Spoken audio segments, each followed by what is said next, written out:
ओम शांति। आज के सभी मुख्य पॉइंट्स 21 अक्टूबर 2024 की मुरली से हैं। बाबा ने आज विशेष ध्यान याद की यात्रा पर खिंचवाया है।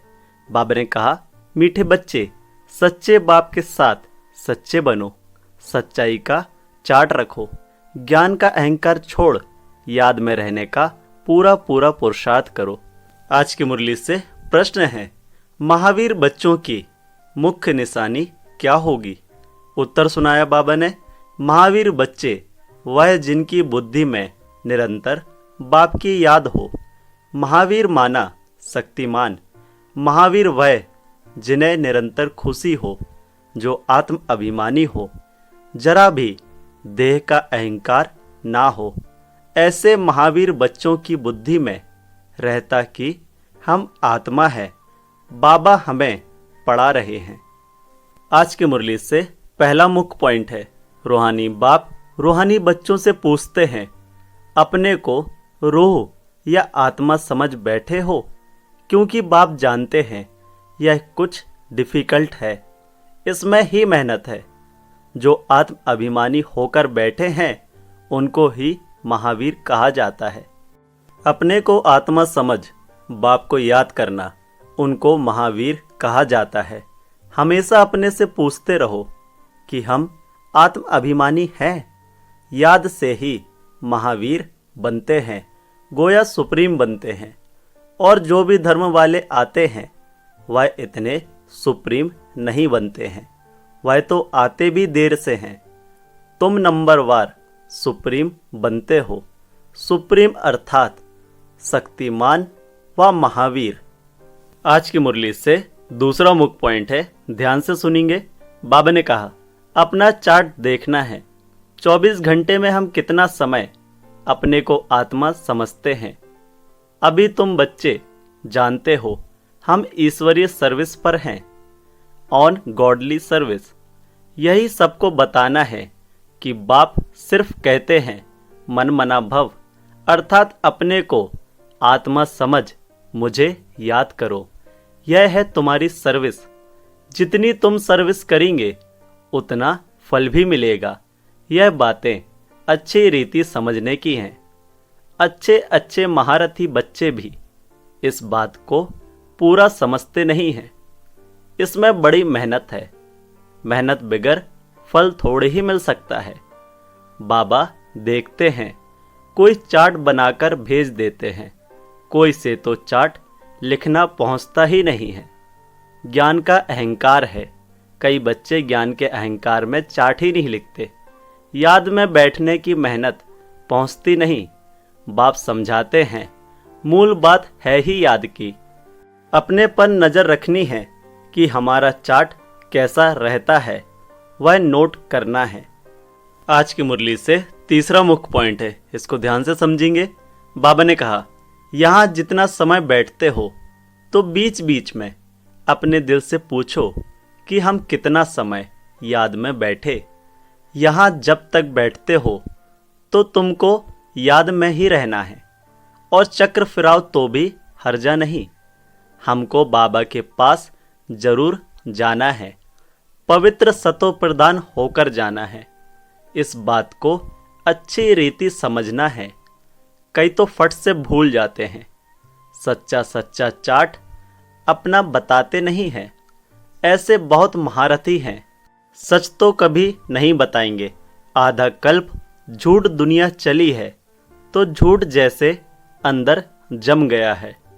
इसमें भी जो साधारण है वह तो झट चाट लिखेंगे।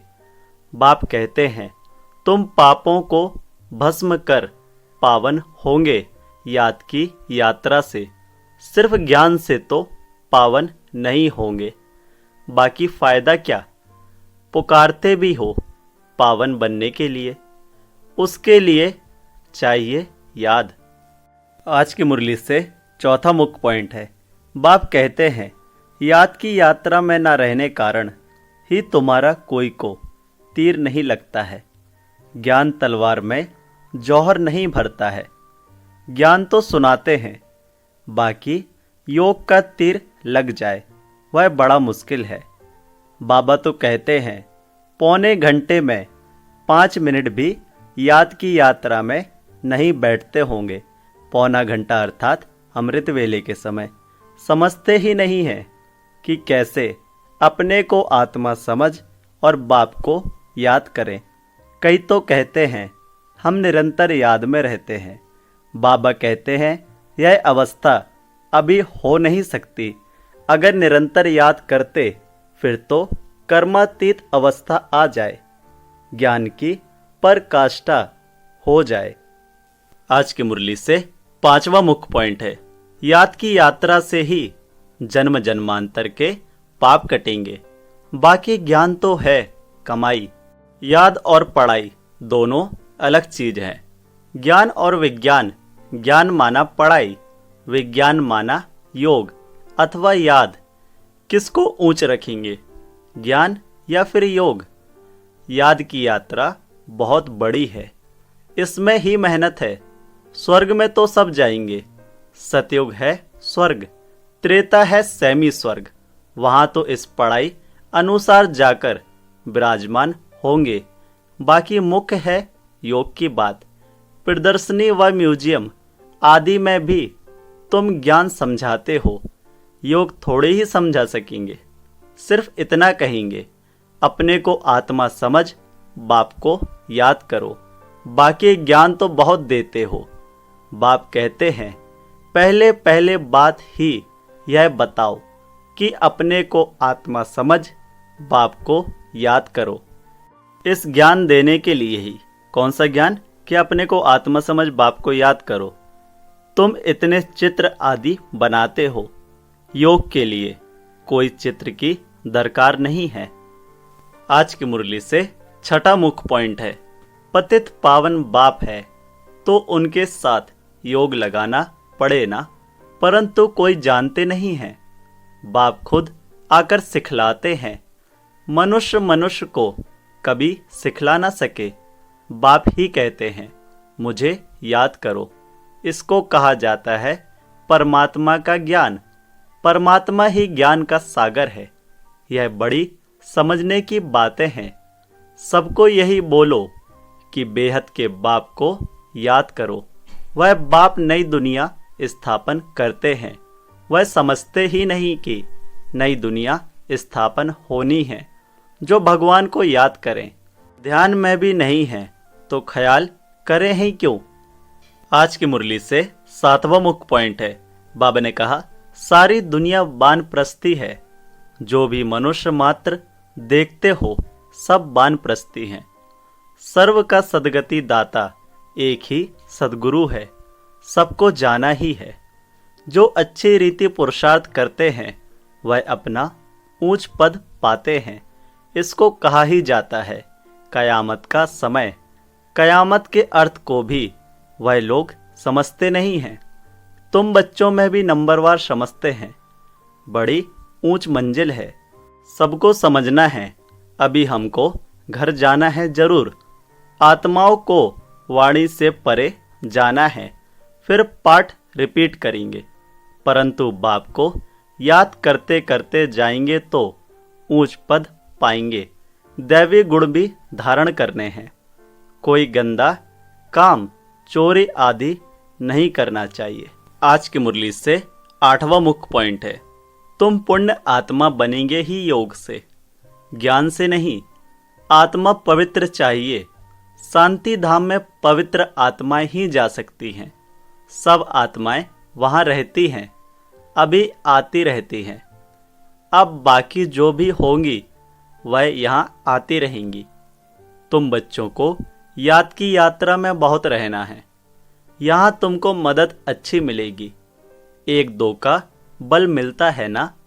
तुम थोड़े बच्चों की ही ताकत काम करती है। गोवर्धन पहाड़ दिखाते हैं ना, उंगली पर उठाया। तुम गोप गोपियां हो ना। सतयुगी देवी देवताओं को गोप गोपियां नहीं कहा जाता। उंगली तुम देते हो।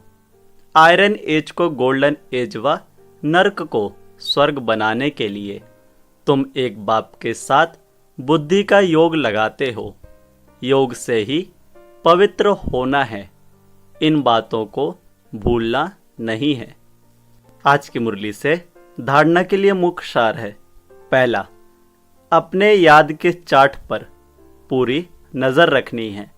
देखना है हम बाप को कितना समय याद करते हैं। याद के समय बुद्धि कहाँ कहाँ भटकती है, ये चेक करना है। दूसरा पॉइंट है, इस कयामत के समय में वाणी से परे जाने का पुरुषार्थ करना है। बाप की याद के साथ दैवी गुण भी जरूर धारण करने हैं। कोई गंदा काम, चोरी आदि नहीं करना है। आज की मुरली से प्यारे बाबा का वरदान है, व्यर्थ व डिस्टर्ब करने वाले बोल से मुक्त, डबल लाइट, अव्यक्त फरिश्ता भव। डिटेल है, अव्यक्त फरिश्ता बनना है तो व्यर्थ बोल जो किसी को भी अच्छे नहीं लगते हैं उन्हें सदा के लिए समाप्त करो। बात होती है 2 शब्दों की, लेकिन उसे लंबा करके बोलते रहना यह भी व्यर्थ है। जो 4 शब्दों में काम हो सकता है वो 12-15 शब्दों में नहीं बोलो। कम बोलो, धीरे बोलो, मीठा बोलो। यह स्लोगन गले में डालकर रखो। व्यर्थ व डिस्टर्ब करने वाले बोल से मुक्त बनो तो अव्यक्त फरिश्ता बनने में बहुत मदद मिलेगी। आज की मुरली से स्लोगन है, जो स्वयं को परमात्म प्यार के पीछे कुर्बान करते हैं सफलता उनके गले की माला बन जाती है। ओम शांति। मेरा बाबा, प्यारा बाबा, मीठा बाबा। ओम शांति।